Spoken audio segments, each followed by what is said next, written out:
Hello friends. आज मैं आप लोगों के लिए कुछ जानकारी लेके आया हूँ। जानकारी मतलब ये जनरल बातें हैं जो कि आप सभी आज के समय में जानते हैं कि हमारे यहाँ जो खेती हो रही है वो पारंपरिक खेती है, जिसे हम कई सालों से करते आ रहे हैं और आज भी कर रहे हैं। और ज़्यादातर किसान पारंपरिक खेती ही कर रहे हैं। बहुत कम ऐसे किसान हैं जो कि थोड़ा कुछ अलग से हटके करने की कोशिश कर रहे हैं। आज के समय में हम लोग जनरली धान, गेहूं, बाजरा, आलू, कपास, यही सब चीज़ें करते आ रहे हैं। और आप जानते हैं कि इन सबको बेचने के बाद एक किसान के पास कितनी आमदनी होती है और वो उन पैसों से अपने घर किस तरीके से चला रहा है। बहुत ही मुश्किल तरीके से वो अपना जीवन यापन कर पाता है। 4-5 महीने वो खेत में अपना टाइम लगाएगा, मेहनत करेगा, बीज लेके आएगा, पानी लगाएगा, खाद लगाएगा और लेबर का खर्चा, ये सब कुल मिला के बहुत खर्चा होने के बावजूद भी जब वो अपना माल मंडी लेके जाता है और वहाँ पर भी उसको जो रेट मिलते हैं वो उसके मुताबिक नहीं मिलते। उसको वही पैसा लेके आना पड़ता है जो कि मंडी उसको देती है और वो बेचारा चुपचाप लेकर के आ जाता है और उन्हीं पैसों से वो अपने घर परिवार का खर्च चला पाता है। तो मैं यहाँ पर आप लोगों को बताना चाहूँगा कि आप पारंपरिक खेती करना चाहे करें, लेकिन उसके साथ साथ कुछ अलग खेती करने की कोशिश करें। जैसा कि आप आजकल देखते होंगे कि कुछ किसान भाई अलग करने की कोशिश कर रहे हैं। काफ़ी किसान भाई जो हैं कि एलोवेरा की खेती कर रहे हैं। काफ़ी लोग हर्बल की खेती कर रहे हैं जिसमें कि अश्वगंधा, एलोवेरा भी आता है, तुलसी की खेती होती है। इसके अलावा आप ऐसी कई खेती जिन्हें आप कर सकते हैं। हाइड्रोपोनिक फार्मिंग है, इसे भी काफ़ी लोग पसंद कर रहे हैं, खेती कर रहे हैं। ऐसे कई सारी खेती हैं जिसे आप कर सकते हैं। सेब की खेती काफ़ी लोग कर रहे हैं। पहले ये था कि सेब हिमाचल और जम्मू कश्मीर में ही हुआ करती थी, लेकिन अब ऐसा नहीं है। अब ऐसी वैरायटी हम लोगों ने बना ली है जिसे आप कहीं भी कर सकते हैं, चाहे आप यूपी में रहने वाले हों या फिर एमपी या फिर बिहार, राजस्थान, किसी भी स्टेट में हो, आप कर सकते हैं और काफ़ी लोग इसे कर भी रहे हैं। तो मेरा कहने का तात्पर्य आप लोगों से यही है कि आप सिर्फ और सिर्फ पारंपरिक खेती पर निर्भर ना रहें।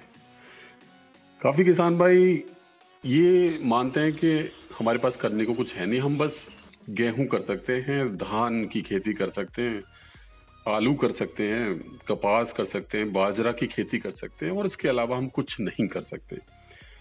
देखिए, यहाँ पर ज्ञान का अभाव है, लोगों को जानकारी नहीं है कि आज के समय में आप पारंपरिक खेती के अलावा भी बहुत कुछ कर सकते हैं और उस खेती को करके आप अपना अच्छे से गुजर बसर कर सकते हैं, अपना जीवन यापन अच्छे से कर सकते हैं।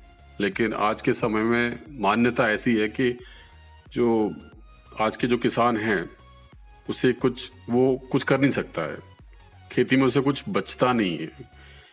देखिए, बचना ना बचना ये डिपेंड करता है कि आप खेती कौन सी कर रहे हैं। अगर आप वही पारंपरिक खेती करते जाएंगे, गेहूं, धान, बाजरा, आलू, यही सब करते रहेंगे, तो आपको मुनाफा भी वही होगा जो आप पहले करते आ रहे हैं। जो मुनाफा आपको पहले होता था, आगे भी आपको वही मुनाफा होगा, इससे ज्यादा आप नहीं कर पाएंगे। जो आपको मंडी के रेट मिलेंगे, आप चुपचाप वो मंडी के रेट लेके अपने घर आ जाएंगे और उसी पैसों से आप अपना गुजर बसर करेंगे, बच्चों को पढ़ाएंगे लिखाएंगे, ये सब आगे तक चलता रहेगा। अगर आप चाहते हैं कि इससे थोड़ा सा अलग हटके हमें कुछ करना पड़े जिससे कि करके आप अच्छी खासी इनकम कर सकें, तो आपको कोशिश करनी पड़ेगी। आप इसके लिए सबसे पहले आप एक काम कर रहे हैं, आप जिस किसी भी डिस्ट्रिक्ट में हो, जिस किसी भी आप जिले में रहते हो, चाहे आप राजस्थान में हो, चाहे यूपी में हो, एमपी में हो, बिहार में, झारखंड में या कर्नाटका, तमिलनाडु में हो,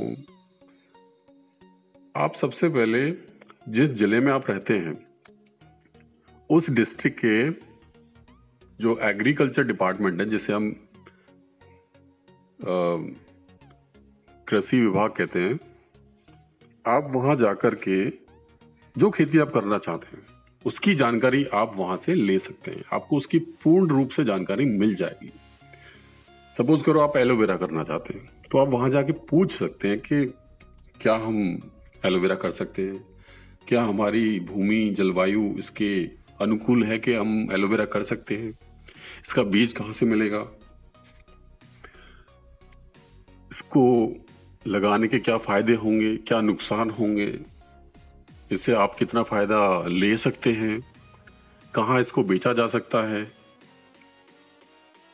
बस मैं आपसे यही कहना चाहूँगा कि आप ये बिल्कुल ना सोचें कि हमारे पास करने को सिर्फ पारंपरिक खेती है, इसके अलावा हम कुछ नहीं कर सकते। ऐसा बिल्कुल भी नहीं है।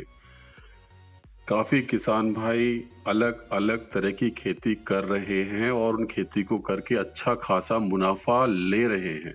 आप चाहें तो गूगल कर सकते हैं। गूगल में आप सपोज करो आपको एलोवेरा की खेती करनी है, तो आप उसमें टाइप कर सकते हैं कि एलोवेरा फार्मिंग इन इंडिया, तो कई सारी कंपनीज की लिस्ट निकल आएगी जिसमें आप पेज खोल के आप उसमें जा सकते हैं, उनसे बात कर सकते हैं, उनसे कांटेक्ट कर सकते हैं। वो आपको बता देंगे कि किस तरीके से आपको ये खेती करनी है और कितने किसान भाई हमसे जुड़े हैं और वो किस तरीके से खेती कर रहे हैं। और सबसे अच्छी बात यह है कि आपके जिले में अगर कोई ऐसा आदमी है जो कि अलग तरीके की कोई खेती कर रहा है, तो आप उसके पास जाएं, उससे बात करें कि आपने शुरुआत कैसे की, कितना आपको फायदा हो रहा है, कितनी लागत इसमें आती है और क्या नुकसान इसके होते हैं। काफी सारी कंपनीज ऐसी हैं जो कि आपको बीज तो प्रोवाइड करवाएंगे ही, इसको खेती कैसे करनी है आपको पूरी गाइडेंस देंगी और वही कंपनी आपका माल आपसे खरीद लेंगे। आपको कहीं जाने की जरूरत नहीं है, मंडी मंडी जाके भटकने की जरूरत नहीं है। ऐसा बिल्कुल भी ना सोचें कि माल तो तैयार कर लिए, अब इसको बेचे कहाँ, जाए कहाँ, कहीं ऐसा ना हो कि हमारी मेहनत बेकार हो जाए। ऐसा बिल्कुल नहीं है। सारे सॉल्यूशंस हैं, हर समस्या का समाधान है, लेकिन जरूरत है कि आपको पहल करनी पड़ेगी। काफी किसान ये सोचते हैं कि ऐसा ना हो कि हमारा पैसा बर्बाद हो जाए, हमारी मेहनत बेकार चले जाए और हम कहीं के ना रहें। ऐसा कुछ नहीं है। थोड़ा जानकारी का अभाव है, लोगों को थोड़ा सा नॉलेज लेनी पड़ेगी, थोड़ा पूछना पड़ेगा, पता करना पड़ेगा। इसका सबसे अच्छा तरीका ये है कि जो किसान कर रहे हैं आप उनसे जाके पूछें, उनसे जाके बात करें। तो अगर ये जानकारी आपको अच्छी लगे तो कोशिश करें कि आप ज़्यादा से ज़्यादा इसको शेयर करें, ताकि आप लोगों की तरह बाकी लोग भी इसे थोड़ा समझें और शुरुआत करें इसकी। सच मानिए दोस्तों कि अगर आप ये पहल कर लेते हैं तो यकीनन आपको मुनाफा होगा और आपकी लाइफ बदल सकती है अगर आप ये शुरुआत करते हैं। और देखिए, शुरुआत तो करनी पड़ेगी। कब तक आप ये पारंपरिक खेती के भरोसे बैठे रहेंगे? मुझे नहीं लगता कि बहुत फायदे की बात होगी कि आप ये गेहूं, धान, बाजरा या आलू की खेती हमेशा करते रहें और इससे आपकी गुजर बसर हो जाएगी। ये अब मेरे ख्याल से तो कोई फायदेमंद वाली बात है नहीं। आपको थोड़ा सा बदलाव करना पड़ेगा खेती करने के तरीके में भी। तो आज का वीडियो यही था। कोशिश करता हूँ और भी आगे अच्छी नॉलेज मैं आपको देते रहूँगा। अगर ये वीडियो आपको अच्छी लगे तो इसको शेयर करें। धन्यवाद।